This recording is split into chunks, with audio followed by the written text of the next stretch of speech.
how early do I need to arrive at the airport? So, my family travels 6 times a year. So, we have lots of experience in this, including one time where we were arrived in plenty of time only to realize we left one of our suitcases back at our house. So, my husband had to go back and get it and barely made it on the plane. But the TSA recommends that you arrive about 2 hours ahead of your flight domestically. Now, that said, I have learned that it's really important to know more about the airport you're going to be flying out of.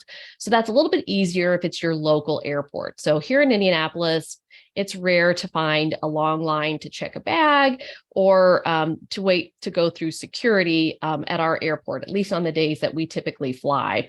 But it's totally different when you're leaving from your destination and coming back home. You're going to be flying out of a different airport. And there are some airports that are notoriously have long lines that you need to arrive earlier. So in my experience, that has been Orlando, Miami, and Denver.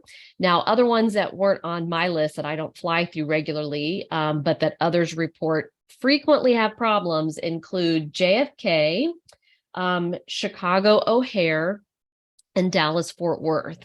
And also many of the Hawaiian Island airports have also had long lines.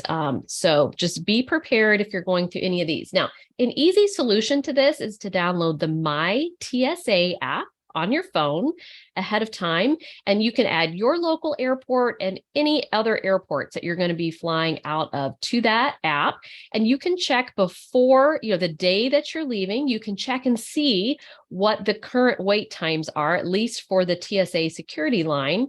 And you can also see how many lines are open. You can plan ahead by looking, and it'll tell you different days of the week at that particular airport, what are the busiest times of day, so that you can get a little bit of a sense ahead of time. So the two places you're going to run into trouble are in the security line. And one way you can help with that is to get TSA pre-check.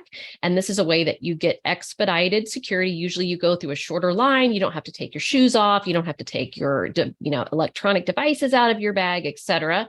So that's a big time saver, no matter what. And a lot of the travel cards that we recommend do come with a free credit for that. So you might be able to get at least a couple of those for free. The other place that you're going to run into trouble is checking bags. I ran into a craziness at an Orlando airport once when trying to check my bag with Southwest, with literally a couple hours long line to do that. So if you can avoid checking a bag, if you can just bring a carry-on, particularly if you know you're going to be going through these airports that are notoriously crazy, that can help you save a lot of time as well.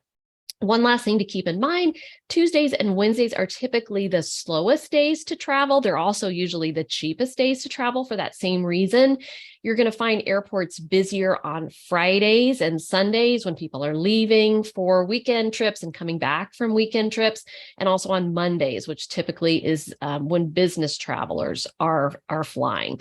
So keep all of those things in mind before you head to the airport next time.